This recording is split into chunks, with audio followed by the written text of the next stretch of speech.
નમસ્કાર વિદ્યાર્થી મિત્રો, છેલ્લે આપણે ચેપ્ટર નંબર 2 ની અંદર વિદ્યુત ભારોના તંત્રની વિદ્યુત સ્થિતિ ઉર્જાનો પોઈન્ટ આપણે ભણ્યા હતા. એમાં આપણે એવું ભણ્યા હતા કે જો બે વિદ્યુત ભારોનું કોઈ તંત્ર હોય Q1 Q2, આ બંને વિદ્યુત ભારોને માની લો કે R12 જેટલા અંતરે રાખેલા હોય અને આવી રીતનું કોઈ તંત્ર બનતું હોય તો એ તંત્રની સ્થિતિ ઉર્જાનું આપણે સૂત્ર મેળવ્યું હતું અને એ સૂત્ર હતું U બરાબર K Q1 Q2 upon R12. હવે સમજીએ કે આ સૂત્ર આપણે કેવી રીતે મેળવ્યું હતું. તો સૂત્રમાં આપણે શું કર્યું હતું કે આ બે વિદ્યુત ભારોનું જે તંત્ર હતું એ તંત્રમાં માની લો કે આટલા ભાગનું કોઈ તંત્ર છે, આ તંત્રની અંદર આ બે વિદ્યુત ભારો આ સ્થાન ઉપર પડ્યા છે. શરૂઆતમાં શું કર્યું હતું આપણે, આ બંને વિદ્યુત ભારોને અનંત અંતરે મૂક્યા હતા. આ અનંત અંતરે બંને વિદ્યુત ભારો Q1 અને Q2 ને મૂક્યા હતા. સૌથી પહેલા આ અવકાશ ખાલી હતો. અવકાશના બે બિંદુઓ A અને B, આ બંને બિંદુઓએ મારે બે વિદ્યુત ભારો પ્રસ્થાપિત કરવા છે અને એમની સ્થિતિ ઉર્જા શોધવી છે. તો એના માટે આપણે કર્યું હતું કે Q1 વિદ્યુત ભારને અનંત અંતરેથી એ બિંદુ ઉપર લાયા, એ દરમિયાન કરવું પડતું કાર્ય W1 શોધી કાઢ્યું હતું. પછી Q2 વિદ્યુત ભારને અનંત અંતરેથી B બિંદુ ઉપર લાયા, એ દરમિયાન કરવું પડતું કાર્ય W2 શોધી કાઢ્યું હતું. આ બંનેનો કાર્યનો સરવાળો કર્યો ત્યારે આ જે તંત્ર હતું કે જેની અંદર બે વિદ્યુત ભારો આપણે પ્રસ્થાપિત કર્યા, તો એમને પ્રસ્થાપિત કરવા માટે કરવું પડતું કાર્ય આપણને મળતું હતું અને જે કરવું પડતું કાર્ય હોય એ જ એની સ્થિતિ ઉર્જા કહેવાશે. આની અંદર આપણે એક પોઈન્ટ મહત્વનો ભણ્યા હતા કે સૌથી પહેલા જ્યારે આપણે Q1 વિદ્યુત ભારને આ અવકાશના એ બિંદુ આગળ લાવીએ છીએ ત્યારે આ અવકાશની અંદર સૌથી પહેલા કોઈ જ પ્રકારનો વિદ્યુત ભાર નહોતો, મતલબ કે કોઈ વિદ્યુત ક્ષેત્ર જ નહોતું. તો આવી સ્થિતિમાં તમે જ્યારે Q1 વિદ્યુત ભારને અવકાશની અંદર વિદ્યુત ક્ષેત્ર રહિત ભાગના એ બિંદુ ઉપર લાવો છો તો એ દરમિયાન કરવું પડતું કાર્ય કેવું થઈ જાય છે? શૂન્ય.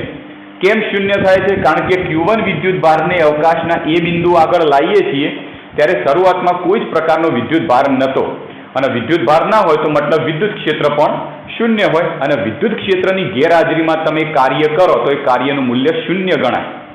ક્લિયર? તો પહેલાનું કાર્ય શૂન્ય મળી ગયું.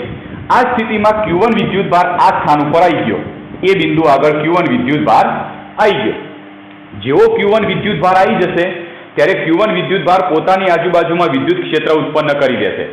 એટલે પોતાની આજુબાજુમાં વિદ્યુત ક્ષેત્ર ઉત્પન્ન કરી દીધેલું હશે.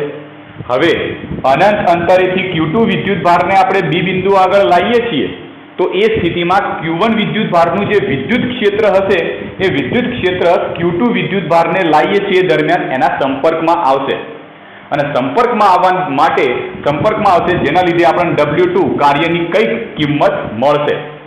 બરાબર?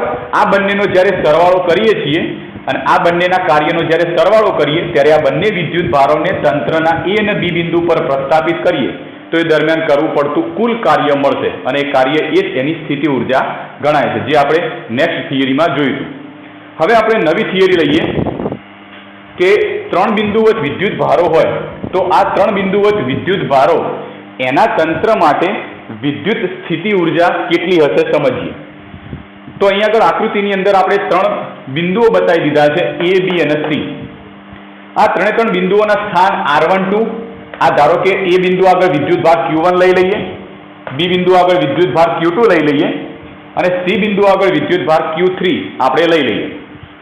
હવે Q1 થી Q2 સુધીનું અંતર ધારો કે R12 લઈ લઈએ, 2 થી 3 સુધીનું અંતર R23 લઈ લઈએ અને 3 અને 1 સુધીનું અંતર આપણે R13 આપણે સરળતા ખાતર ગણતરીમાં લઈ લઈએ. તો બધાના અંતર મળી ગયા અને બધા બિંદુઓ ઉપર વિદ્યુત ભાર મળી ગયા. ટૂંકમાં એક વિદ્યુત ભારનું તંત્ર આપણે બનાવી દીધું છે. હવે શું કરીએ? મારે આ તંત્રની વિદ્યુત સ્થિતિ ઉર્જા શોધવી છે. તો કેવી રીતે શોધીએ? તો સૌથી પહેલા આ જે ત્રણ વિદ્યુત ભારો હતા એ ત્રણ વિદ્યુત ભારો જે બિંદુઓ ઉપર પડ્યા છે એ ફક્ત બિંદુઓ જ બતાવીએ. આ ત્રણ વિદ્યુત ભારો અત્યારે આપણે કાઢી દઈએ, અવકાશમાં મૂકી દઈએ. જો ત્રણ વિદ્યુત ભારો અવકાશમાં મૂકી દઈએ તો હવે જે સ્થિતિ આવશે એ આકૃતિ બીજી એની અંદર બતાવેલી છે A, બી અને સી, આ ત્રણ બિંદુઓ છે. આ બંને વચ્ચેનું અંતર આપણે લઈ લઈએ તો થશે R12, આ બંને વચ્ચેનું અંતર R23 અને આ બંને વચ્ચેનું અંતર R13, બરાબર? એ રીતે આપણે અંતર લીધેલા છે. સૌથી પહેલા ત્રણે ત્રણ વિદ્યુત ભારો અનંત અંતરે પડેલા છે. માની લો કે આ અનંત અંતર છે, ત્યાં Q1 વિદ્યુત ભાર પણ છે, Q2 પણ છે અને Q3 વિદ્યુત ભાર પણ આવેલા છે. હવે મારે આ તંત્ર જે અહીંયા આગળ આકૃતિ 1માં હતું એ તંત્ર જે બની ગયું છે એની મારે જો સ્થિતિ ઉર્જા શોધવી હોય તો સૌથી પહેલા આ બધા જ વિદ્યુત ભારોને મારે અનંત અંતરે મૂકી દેવા પડે. હવે અવકાશનો ABC વાળો ભાગ એ ખાલી પડેલો છે જ્યાં કોઈ જ વિદ્યુત ભાર નથી. એનો મતલબ જો વિદ્યુત ભાર ના હોય તો આ જગ્યાએ વિદ્યુત ક્ષેત્ર પણ કેવું હશે? શૂન્ય હશે.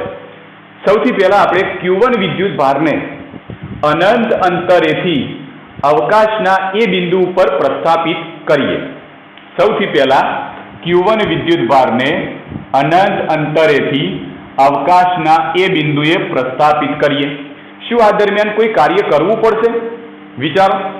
સૌથી પહેલા અવકાશ આખો ખાલી હતો, જેમાં કોઈ જ વિદ્યુત ભાર નહોતો, માટે કોઈ જ વિદ્યુત ક્ષેત્ર નહોતું.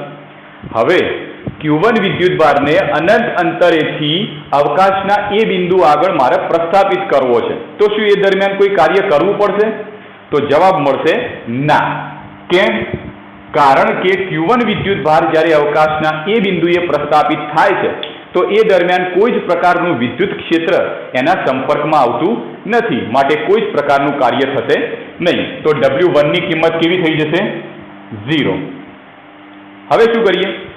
હવે Q2 વિદ્યુત ભારને અનંત અંતરેથી બી બિંદુ આગળ પ્રસ્થાપિત કરવું છે, પણ એના પહેલા શું થશે? જેવો Q1 વિદ્યુત ભાર એ બિંદુ આગળ આવી જશે તરત જ Q1 વિદ્યુત ભાર પોતાની આજુબાજુમાં એક પ્રકારનું વિદ્યુત ક્ષેત્ર ઉત્પન્ન કરશે. બરાબર? Q1 વિદ્યુત ભારનું વિદ્યુત ક્ષેત્ર એ બિંદુ આગળ પણ હશે અને સી બિંદુ આગળ પણ હશે. હવે આવી સ્થિતિમાં તમે જ્યારે Q2 વિદ્યુત ભારને અનંત અંતરેથી બી બિંદુ આગળ પ્રસ્થાપિત કરશો ત્યારે Q1 વિદ્યુત ભારનું વિદ્યુત ક્ષેત્ર એના સંપર્કમાં આવશે, જેના લીધે તમારા કાર્યની કંઈક કિંમત તો અંદર મળશે, એટલે કંઈક કાર્ય તમારે કરવું પડશે. ત્રીજી વખતમાં શું થશે? માની લો કે Q2 વિદ્યુત ભાર એ આ જગ્યાએ આવી ગયો. ઓકે, તો કાર્ય W2 આપણે કરવું પડે છે, જેની કંઈક કિંમત મળશે, કારણ કે Q2 વિદ્યુત ભાર જેવા બી બિંદુ આગળ આવશે ત્યારે બી બિંદુ આગળ Q1 વિદ્યુત ભારનું વિદ્યુત ક્ષેત્ર સંપર્કમાં આવશે અને આવી સ્થિતિમાં Q2 વિદ્યુત ભારને વિદ્યુત ક્ષેત્રની વિરુદ્ધમાં કાર્ય કરવું પડશે. હવે બે વિદ્યુત ભારો બે બિંદુ આગળ તો આવી ગયા, આ જગ્યાએ Q2 વિદ્યુત ભાર પણ આવી ગયો, બે જગ્યાએ બે વિદ્યુત ભારો આવી ગયા. હવે આ સી બિંદુ આગળ જો કન્ડિશન જોઈએ તો સી બિંદુ આગળ Q1 અને Q2 આ બંને વિદ્યુત ભારના વિદ્યુત ક્ષેત્રો સંપર્કમાં આવશે. આવી સ્થિતિમાં તમે જ્યારે Q3 વિદ્યુત ભારને અનંત અંતરેથી સી બિંદુ આગળ લાવશો ત્યારે કરવું પડતું કાર્ય એ પણ W3 જેટલું હોવાનું, અને એની કિંમત એ W2 કરતાં વધારે હશે. કેમ વધારે હશે? કારણ કે W2 જ્યારે તમે લાવો છો ત્યારે ફક્ત એક જ વિદ્યુત ભારનું વિદ્યુત ક્ષેત્ર આવશે અને એનો જ ખાલી સામનો કરવો પડશે. પણ જ્યારે તમે Q3 વિદ્યુત ભારને સી બિંદુ આગળ લાવશો ત્યારે આ બંને વિદ્યુત ભારો ઓલરેડી પ્રસ્થાપિત થઈ ગયેલા હશે, જેના વિદ્યુત ક્ષેત્રની અસર એની વિરુદ્ધ દિશામાં તમારે કાર્ય કરવું પડશે, જેના વિદ્યુત ક્ષેત્રની પ્રબળતા વધી જાય છે. કારણ કે પહેલા એક જ વિદ્યુત ભાર હતો, હવે બે વિદ્યુત ભાર આવશે એટલે પ્રબળતા વધી જશે, માટે વધારે કાર્ય કરવું પડશે. ક્લિયર? હવે આ જે આખી ઘટના રહી એ આપણે લેખિત સ્વરૂપમાં લખવાનો પ્રયત્ન કરીએ. તો સૌથી પહેલા આપણે લખીએ કે Q1 વિદ્યુત ભારને અનંત અંતરેથી એ બિંદુ આગળ પ્રસ્થાપિત કરીએ. તો Q1 વિદ્યુત ભારને અનંત અંતરેથી બિંદુ એ પર પ્રસ્થાપિત કરવા માટે કરવું પડતું કાર્ય, જેને આપણે નામ આપીએ W1, તો એ કેટલું થશે? 0. કેમ? કારણ લખી શકીએ અહીંયા આગળ કે વિદ્યુત ક્ષેત્રની ગેરહાજરીના લીધે. આના આપણે કહીએ સમીકરણ 1. ક્લિયર? હવે જેવો Q1 વિદ્યુતભાર એ બિંદુ આગળ પ્રસ્થાપિત થશે ત્યારે Q1 વિદ્યુતભાર પોતાની આજુબાજુમાં વિદ્યુત ક્ષેત્ર ઉત્પન્ન કરશે. એટલે કે Q1 વિદ્યુતભાર પોતાની આ ભાગ રહ્યો આજુબાજુનો આ જે ભાગ છે ત્યાં વિદ્યુત ક્ષેત્ર પ્રસ્થાપિત કરે. માની લો કે આ જગ્યાએ ધારો કે Q1 વિદ્યુતભાર આવી ગયો. હવે આ Q1 વિદ્યુતભારે પોતાની આ આજુબાજુનો વિસ્તાર છે ત્યાં વિદ્યુત ક્ષેત્ર પ્રસ્થાપિત કરવાનું શરૂ કરી દીધું. તો Q1 વિદ્યુતભારથી ધારો કે R12 જેટલા અંતરે આવેલા B બિંદુ પાસે વિદ્યુત સ્થિતિમાન જો જોવું હોય તો કેટલું મળશે? તો આપણે વિદ્યુત સ્થિતિમાનનું સૂત્ર ભણી ગયેલા છીએ કે B બિંદુ પાસેનું Q1 વિદ્યુતભારને લીધે R12 જેટલા અંતરે આવેલા B બિંદુએ વિદ્યુત સ્થિતિમાન VB બરાબર કે Q1 અપોન બંને વચ્ચેનું અંતર R12. તો આવી સ્થિતિમાં Q1 વિદ્યુતભાર B બિંદુએ એક વિદ્યુત સ્થિતિમાન ક્રિએટ કરશે જેની કિંમત હશે કે Q1 અપોન R12 જેટલી. તો નીચે આપણે લખી શકીએ કે આ Q1 વિદ્યુતભાર પોતાનાથી R12 જેટલા અંતરે આવેલા બિંદુએ વિદ્યુત સ્થિતિમાન ઉત્પન્ન કરશે જેની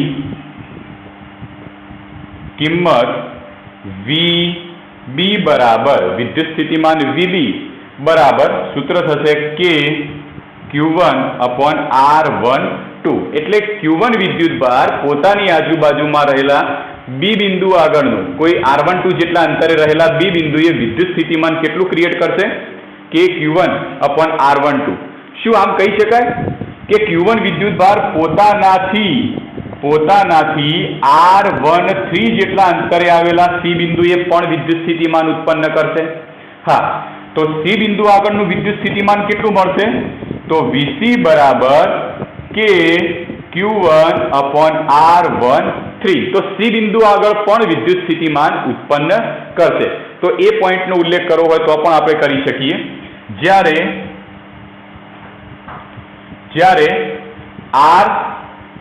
R13 જેટલા અંતરે આવેલા બિંદુએ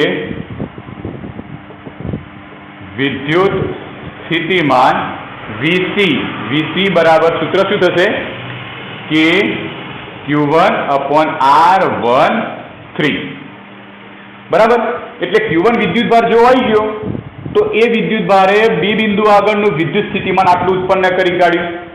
આ Q1 વિદ્યુતભારે C બિંદુ આગળનું વિદ્યુત સ્થિતિમાન આટલું ઉત્પન્ન કરી કાઢ્યું. તો આટલા વિદ્યુત સ્થિતિમાન ઉત્પન્ન કરી કાઢ્યા. હવે આવી સ્થિતિમાં હવે આપણે Q2 વિદ્યુતભારને અનંત અંતરેથી B બિંદુ આગળ લાવીએ તો એ દરમિયાન કેટલું કાર્ય કરવું પડે? તો આપણને ખબર છે કે જો કોઈ પણ વિદ્યુતભાર હોય, માની લો કે આ પરીક્ષણ વિદ્યુતભાર Q0 છે જે આ સ્થાન ઉપર પડ્યો છે, એ સ્થાન ઉપર. હવે આ પરીક્ષણ વિદ્યુતભારને આપણે B સ્થાન ઉપર લાવવો છે તો એ દરમિયાન કરવું પડતું કાર્ય શોધવું છે તો કેટલું હશે? તો એ હશે આ બંને બિંદુઓ વચ્ચેના વિદ્યુત સ્થિતિમાનના તફાવત જેટલું. તો પ્રારંભિક સ્થાન A હોય, અંતિમ સ્થાન B હોય તો થશે VB ઓછા VA બરાબર સૂત્ર શું થશે? W ભાગ્યા પરીક્ષણ વિદ્યુતભાર Q0. તો આ સૂત્રની મદદથી આપણે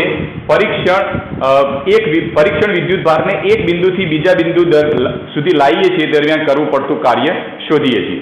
તો આપણે લખીએ કે Q2 વિદ્યુતભારને જ્યારે અનંત અંતરેથી B બિંદુ ઉપર લાવીએ છીએ તો એ દરમિયાન કેટલું કાર્ય કરવું પડે છે? તો એ થશે આ બંને બિંદુઓ વચ્ચેના વિદ્યુત સ્થિતિમાનના તફાવત જેટલું. તો હવે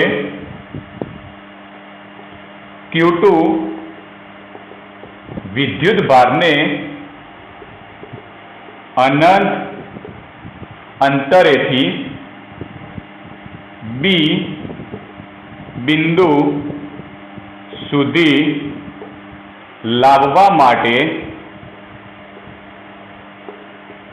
કરવું પડતું કાર્ય ચલો કરવું પડતું કાર્ય કેવી રીતે શોધીએ, જેને આપણે નામ આપીએ W2, અને એ કેવી રીતે મળશે? તો એ બે બિંદુઓ વચ્ચેના વિદ્યુત સ્થિતિમાનના તફાવતના સૂત્ર ઉપરથી. તો શું થશે?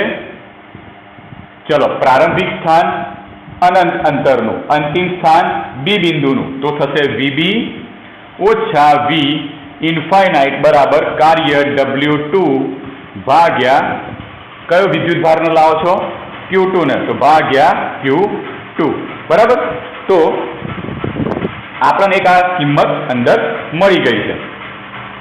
હવે આની અંદર આપણે જાણીએ છીએ કે અનંત અંતરે તો વિદ્યુત સ્થિતિમાન શૂન્ય હોય છે, માટે આ કિંમત શૂન્ય થઈ. તો શું મળ્યું?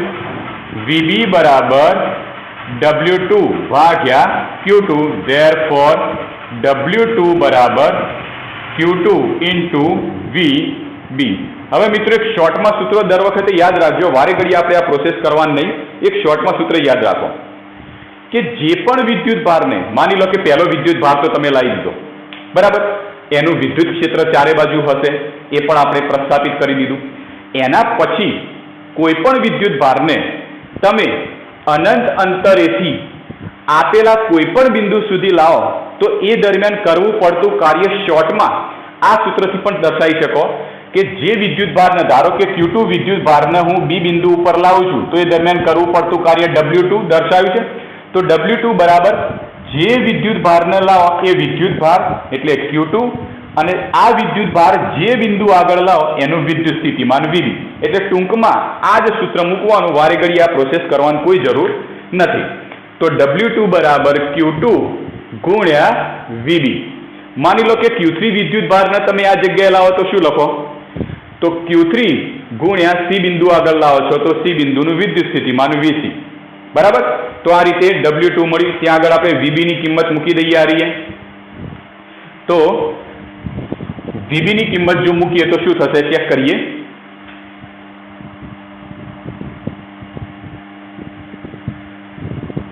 therefore W2 બરાબર Q2, તો એમના એમ જ ઇન્ટુ VB. VB બરાબર આપણે લાયા કે Q1 અપોન R12, કે Q1 upon R12. therefore W2 બરાબર શું લખાય? કે Q1 Q2 અપોન R12. આને કહીએ આપણે સમીકરણ 2. તો આપણે આ બીજા વિદ્યુત ભારને જ્યારે અવકાશના આપેલા બી બિંદુ ઉપર લાવીએ છીએ તો એ દરમિયાન કરવું પડતું કાર્ય મળી ગયું. ચલો સેમ આવી રીતે Q3 વિદ્યુત ભારને જ્યારે C બિંદુ આગળ લાવીએ તો એ દરમિયાન કેટલું કાર્ય કરવું પડશે? તો એના પહેલા જોઈએ તો Q1 વિદ્યુત ભાર આવી ગયો તો Q1 વિદ્યુત ભારે બી બિંદુ આગળ વિદ્યુત સ્થિતિમાન VB ઉત્પન્ન કર્યું, અને Q1 વિદ્યુત ભારે C બિંદુ આગળ વિદ્યુત સ્થિતિમાન VC ઉત્પન્ન કર્યું. સેમ આવી રીતે જ્યારે બી બિંદુ આગળ Q2 વિદ્યુત ભાર આવી જશે તો આ Q2 વિદ્યુત ભાર એ બિંદુ આગળ પણ વિદ્યુત સ્થિતિમાન ઉત્પન્ન કરશે. બંને વચ્ચેનું અંતર સમાન છે, માટે આ આના ઉપર વિદ્યુત સ્થિતિમાન ઉત્પન્ન કરે કે આ આના ઉપર ઉત્પન્ન કરે, બંનેની કિંમત એક સમાન થાય. સાથે સાથે Q2 વિદ્યુત ભાર એ R23 જેટલા અંતરે આવેલા C બિંદુએ પણ વિદ્યુત સ્થિતિમાન ઉત્પન્ન કરશે. તો C બિંદુએ Q2 વિદ્યુત ભારને લીધે વિદ્યુત સ્થિતિમાન કેટલું થશે જોઈએ. ચલો તો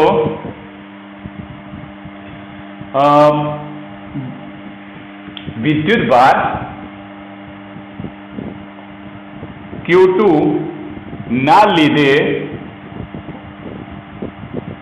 બિંદુ C પર વિદ્યુત સ્થિતિમાન.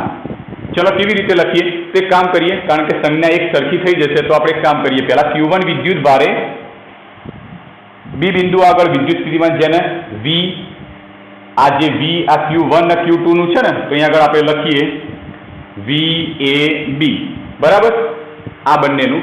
એ જ રીતે Q1 વિદ્યુત ભાર C બિંદુ આગળ જે વિદ્યુત સ્થિતિમાન ઉત્પન્ન કરે છે એના નામ આપીએ આપણે VAC. સેમ આવી રીતે Q2 વિદ્યુત ભાર એ C બિંદુ આગળ જે વિદ્યુત સ્થિતિમાન ક્રિએટ કરે છે એને નામ આપીએ QVBC બરાબર. સૂત્ર શું થશે કે આ વિદ્યુત ભાર C બિંદુ આગળ વિદ્યુત સ્થિતિમાન ઉત્પન્ન કરે છે, માટે એ વિદ્યુત ભારનું મૂલ્ય Q2 ભાગ્યા આ બંને વચ્ચેનું અંતર R23 બરાબર. ઓકે, તો આ કિંમત મળી ગઈ. હવે આપણે આગળનો પોઈન્ટ લખીએ કે Q3 વિદ્યુતભારને અનંત અંતરેથી C બિંદુ આગળ પ્રસ્થાપિત કરીએ તો એ દરમિયાન કેટલું કાર્ય કરવું પડશે તો લખીએ. તો Q3 વિદ્યુતભારને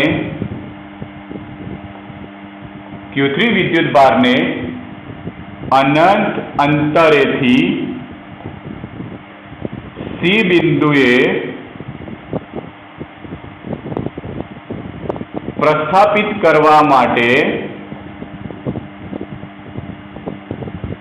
કરવું પડતું કાર્ય. ચલો સીધું સૂત્ર લખી દઈએ. તો W3 બરાબર કયા વિદ્યુતભારને લાવો છે? Q3 ને.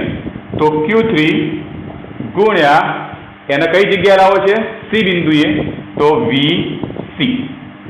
ઓકે, હવે VC શું છે કે C બિંદુ આગળનું વિદ્યુત સ્થિતિમાન. હવે C બિંદુ આગળ તો B ના લીધે પણ વિદ્યુત સ્થિતિમાન હશે અને A ના લીધે પણ વિદ્યુત સ્થિતિમાન હશે. આ C બિંદુ કેવું છે? જો સૌથી પહેલા આપણે Q1 વિદ્યુતભાર અહીંયા લાવી દીધો. તો Q1 વિદ્યુતભાર આ બે બિંદુએ વિદ્યુત સ્થિતિમાન ઉત્પન્ન કરશે. હવે તમે Q2 વિદ્યુતભારને આ જગ્યાએ લાવી દેશો તો Q2 વિદ્યુતભાર આ બંને બિંદુએ વિદ્યુત સ્થિતિમાન ઉત્પન્ન કરશે. એનો મતલબ C બિંદુએ આનું પણ વિદ્યુત સ્થિતિમાન હશે અને આનું પણ વિદ્યુત સ્થિતિમાન હશે. તો VC બરાબર લખી શકાય કે એ બિંદુ આગળનું એ બિંદુના લીધે Q1 વિદ્યુતભારના લીધે વિદ્યુત સ્થિતિમાન અને Q2 વિદ્યુતભારના લીધે પણ વિદ્યુત સ્થિતિમાન. Q1 વિદ્યુતભારના લીધે C બિંદુ આગળનું વિદ્યુત સ્થિતિમાન VAC તરીકે દર્શાવ્યું છે. Q2 વિદ્યુતભારના લીધે C બિંદુ આગળનું વિદ્યુત સ્થિતિમાન VBC સ્વરૂપે દર્શાવ્યું છે. તો C બિંદુ આગળનું વિદ્યુત સ્થિતિમાન આ બંને વિદ્યુત સ્થિતિમાનના સરવાળા જેટલું હશે. આપણે આગળ ભણી ગયેલા હતા. તો આમ લખાય કે Q3 બરાબર VAC પ્લસ VBC. ઓકે, બંનેના વિદ્યુત સ્થિતિમાનની કિંમત મૂકી દઈએ. તો Q3 VAC, ચલો VAC ની કિંમત K Q1/R13 K Q1/R13 plus VBC તો K Q2/R23. આ કિંમત કૌંસના બંને પદ સાથે ગુણી કાઢીએ બરાબર K Q1 Q3/R13 plus K Q2 Q3/R23. આ કાર્ય W3 ની આપણને કિંમત મળી ગઈ છે. તો કાર્ય W3 આપણને મળી ગયું. ઓકે, આને આપણે કહીએ સમીકરણ 3. તો આમ આપણે ત્રણ વિદ્યુતભારોને અનંત અંતરેથી A, B અને C બિંદુ પર પ્રસ્થાપિત કરી દીધા. તો એ દરમિયાનના આપણે કાર્ય પણ શોધી કાઢ્યા છે. તો કુલ કાર્ય તંત્ર ઉપર બધા જ વિદ્યુતભારોને લાવવા માટે કરવું પડતું કુલ કાર્ય એ આ ત્રણ કાર્યોના સરવાળા બરાબર થશે. તો અહીંયા આપણે લખીએ કે કરવું પડતું કુલ કાર્ય W બરાબર W1 plus W2 plus W3. ચલો W1 બરાબર કેટલા છે? તો 0 છે. તો 0 પ્લસ W2 બરાબર છે K Q1 Q2/R12. W3 બરાબર K Q2 Q3/R23 plus K Q1 Q3/R13. તો આટલું કાર્ય થશે. હવે આપણને ખબર છે કે આ 0 કાઢી દઈએ તો સમીકરણ ફાઇનલ આવી રીતે લખાય કે W બરાબર K Q1 Q2 K ને ચલો બહાર લઈ લઈએ. K ને કોમન જ લઈ લઈએ આ ત્રણમાંથી. તો ત્રણ પદમાંથી આપણે K સામાન્ય લઈ લઈએ ભાગ્યા R12 plus Q2 Q3/R23 plus Q3 Q1 અથવા તો Q1 Q3 ભાગ્યા R13. તો આટલું કાર્ય પરિણામે આટલું કાર્ય આપણે કરવું પડશે. આ છેલ્લું કે આખા તંત્રની અંદર ત્રણ વિદ્યુતભારોને પ્રસ્થાપિત કરીએ એ દરમિયાન કરવું પડતું કુલ કાર્ય મળી ગયું. અને જેટલું કાર્ય કરવું પડે એટલી જ એનામાં સ્થિતિ ઉર્જાનો સંગ્રહ થશે. તો તંત્રમાં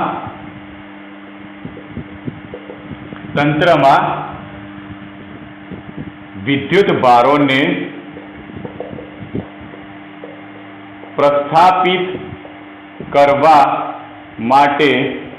પ્રસ્થાપિત કરીએ ત્યારે પ્રસ્થાપિત કરીએ